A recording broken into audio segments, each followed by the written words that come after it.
David C. Jones for Before the Curtain Goes Up, and the curtain it's going up by the Lakeside. No, it's not going up by the Lakeside.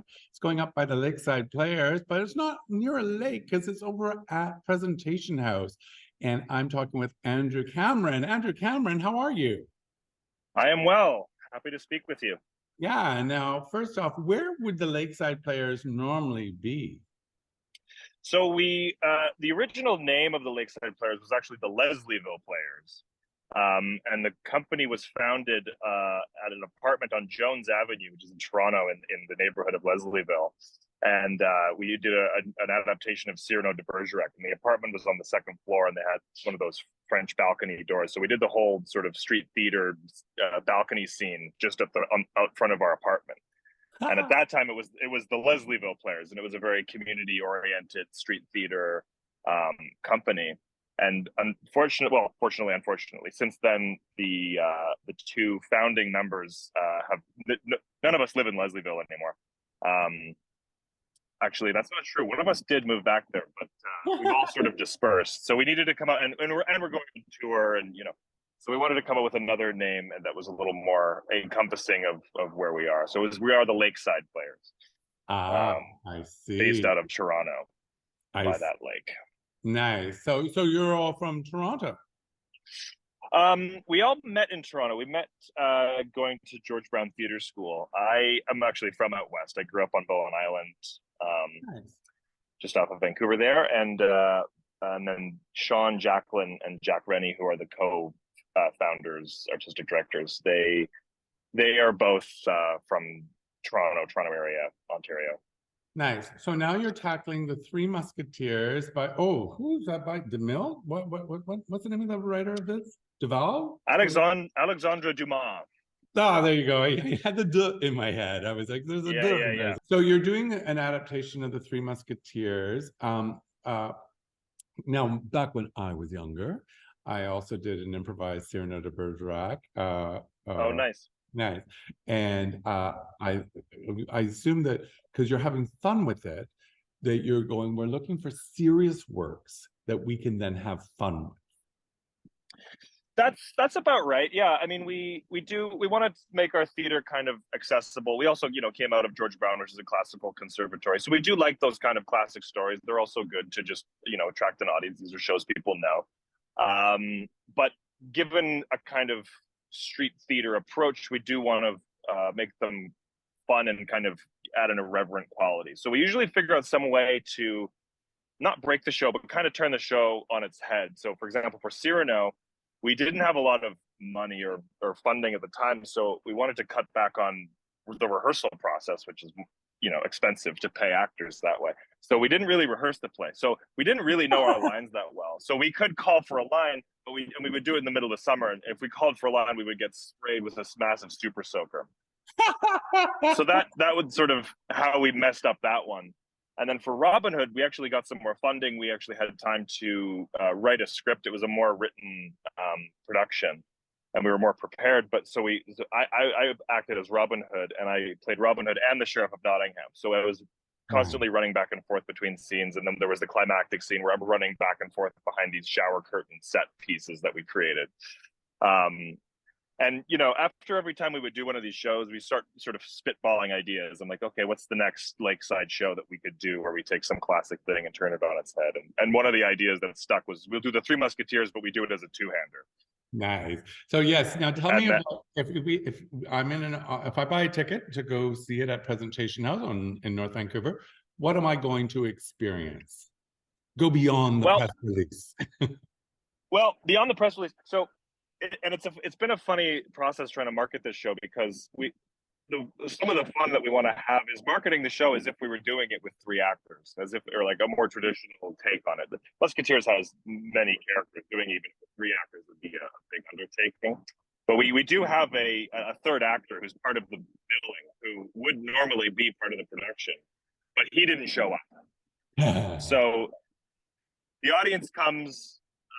And the two actors will address the audience, and they say, "Look, we've lost a performer, and we've had a quick meeting backstage, and we think we can pull it off. but just bear with us as we figure out.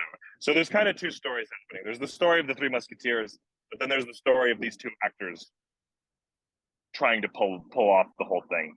Oh, and so the audience gets to kind of go along for that ride as well. nice. So it's you're being respectful of the original work while being irreverent in the way that you are doing it.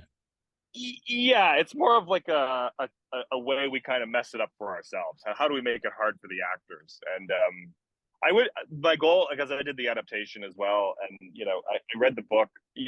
The idea came first. It was Three Musketeers, a two-hander, and then we were like, yeah, let's try to do that. So I read the book, and I absolutely adored the book. I love the source material so much, and I did want to do it justice. A lot of these style shows can really be about taking the piss or sort of making fun of the source material, and I didn't really want to do that. I kind of wanted more of the comedy to come out of just what happens when two actors earnestly try to do the Three Musketeers. That said, it is a fairly broad comedy, and each actor plays between 10 and 15 characters a piece.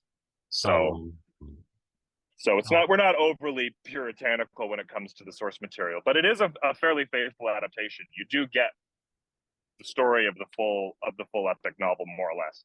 Nice. So if you were a high school student and you were having to do a book report on Three Musketeers, didn't want to read it, you can go and watch this show and go. You could come and see us, and a lot of the plot points would you'd recite the plot points, and you'd probably pass your book report. Okay.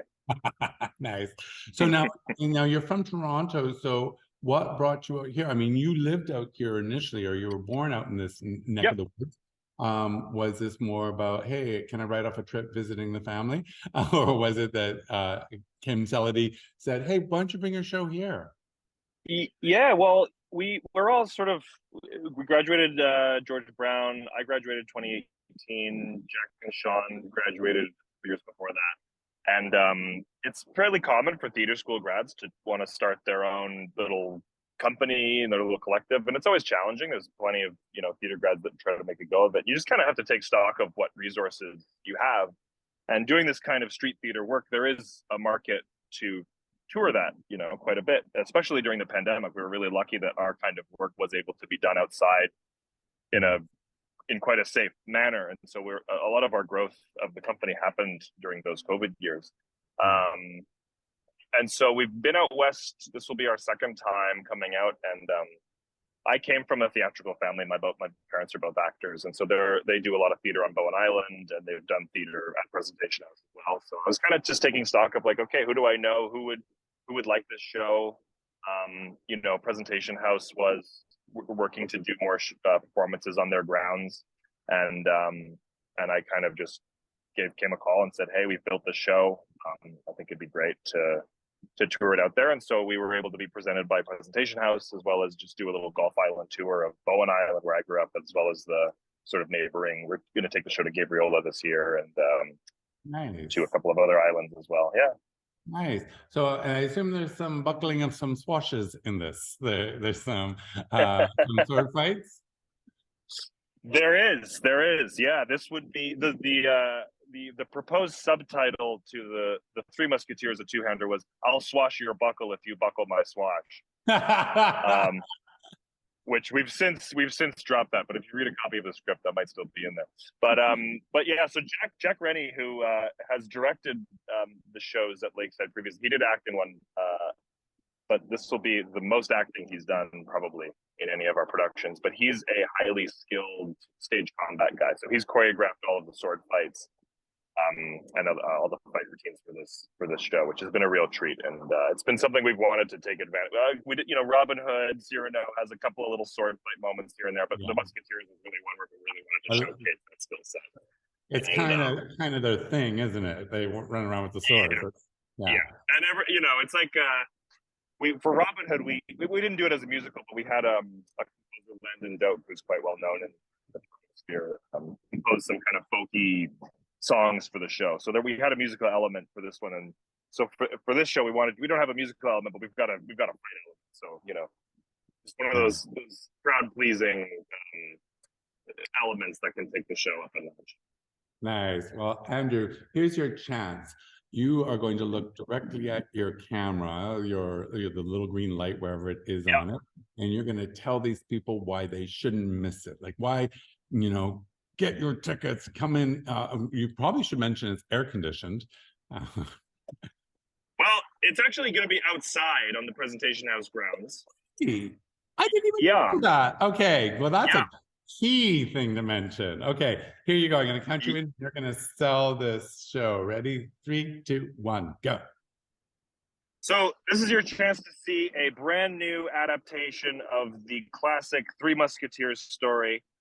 It's full of sword fights, incredible comedy, and all performed by only 2 actors. It's quite a feat to behold, and each actor plays up to 10 or 15 characters apiece. It's a terrific show. Like I said, plenty of sword fighting and plenty of incredible comic chops from these 2. And it is a family-friendly show, so bring the whole family. There'll be sword fights and jokes and characters from the kids, and also a whole set of material that the audience that the adults will adore as well. Fantastic. So, and I'm sure the purists come on down to the presentation house. And yeah, absolutely. And for the purists, if you're an Alexandre Dumas fan, you won't be disappointed. Nice. Well, Andrew, thank you so much. I know you're in rehearsals now, although since you've been touring the show, probably the rehearsals are pretty relaxed. It's like, do you remember? How do I enter? How do I do this scene? Well, this is the start of our tour. We're actually in the middle of doing a play in the Toronto Fringe, but that's a whole other show altogether. So we did a build of the show in Montreal a few weeks back, and then we had to sort of switch gears. And now we've got a break, so we are in rehearsal, and that's why I'm outside right now. Nice. We like to rehearse where we perform more or less. But so yeah, we're sprucing up the show. But as we present at, we're doing a couple of previews on Bowen Island, but the presentation performances will be the debut of this piece. How wonderful. Well, Andrew, I wish you so much success with the show. I know it's going to be huge. And now that we know it's outdoors, Vancouverites have no reason, because sometimes it's hard to get people to go into the theater, and you're like, we're not asking you to go into the theater. We're bringing the theater to you. Yeah. Just walk down the street. That's the whole idea. Yeah, exactly. Nice. Well, thank you so much, Andrew. Continued success with your company, whether you're by a lake or not. Terrific. Thank you so much. Okay. Bye. See you this summer.